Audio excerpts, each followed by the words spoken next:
జితేంద్ర అవమానం భారంతో ఆవేశంగా ప్రచారం చేస్తున్న కాలు కాలిన పిల్లిలా నీకోసమే ఎదురు చూస్తున్నా.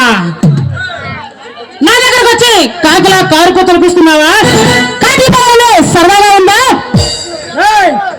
రాజకీయ నాయకులు తరిమి కొట్టడానికి కంకణం కట్టుకున్నా నాకు తెలిసిన వస్తే నాకు ఒక బ్యాడ్ హ్యాబిట్ ఉంది.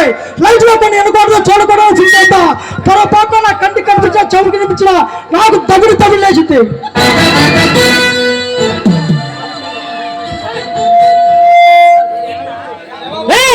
నేను ఓడిపోవడం కారణం ఒకటి నువ్వు, రెండోవాడు ఆ అశోక్ గారు. నీ తల్లి అంత తేలికైనది ఈ జితేంద్ర. జితేంద్ర ఫ్లోటు జింక ముందు లేదు, సింహం ముందు కాదు.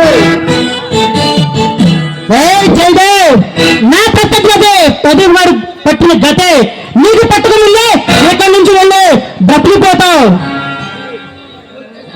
జితేంద్ర ఒకడు నాకు ఎదురొచ్చిన వాడికి తొక్కి పడేస్తా.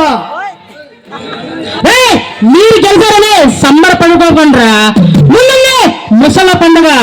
అయినా నాకు 70 మంది ఎమ్మెల్యేల సపోర్ట్ ఉంది. నాకు నీలాంటి అభివృద్ధి పనులు ఈ రాష్ట్రాన్ని బట్టి అప్పులు ముగ్గులో కూలిపోయింది. బజార్లో ఆడవాళ్ళు తిరగడానికి రక్షణ లేకుండా పోయింది. ఇప్పటికైనా నా పవర్ మా పరుగుబడి నీకు అర్థమైంది అనుకుంటా. నాకు ఎవడొచ్చినా సరే వాళ్ళని ఢీకొంటారా? జితేంద్ర రాజకీయ నాయకులు నీ అందరూ బట్టి ఆటలు సాగుతున్నాయి. నాకు వైలెన్స్ లైసెన్స్ అయితే న్యూసెన్స్ చేయడానికి ఎవడో మిల్లడు కానీ చూపించారంతా సైలెన్స్ అది తెలుసుకుని బతికిపో.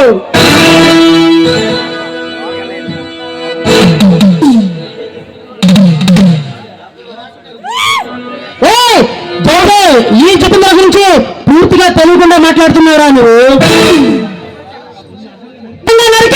ఆ అశోక్ గారికి పార్సల్ చేస్తా. జితేంద్ర ఒకసారి నా చేతిలో తన్నులు తమ్మున నీ తమ్ముని అడుగు, నేనంటే చదువుతాడు. నువ్వు నా చదువు చూడు, సింహం ముందు చిట్టానికిలో పోజిస్తే చీకట్లో కలిపేస్తా. ఏ జనాన్ని చూసి నువ్వు బుర్ర వీగుతున్నావు? ఆ జనం చేత ఓట్లు వేయించుకుని గెలిచే సత్తా ఉన్న జితేంద్రగానే నేను. జితేంద్ర ఈ ప్రజల అందదండలు నాకున్నాయి. ఇంకోసారి నా చోటు కొడతా ఈ ప్రజల చేత నిన్ను తరిమి కొడతా. జాగ్రత్తగా బతికిపో.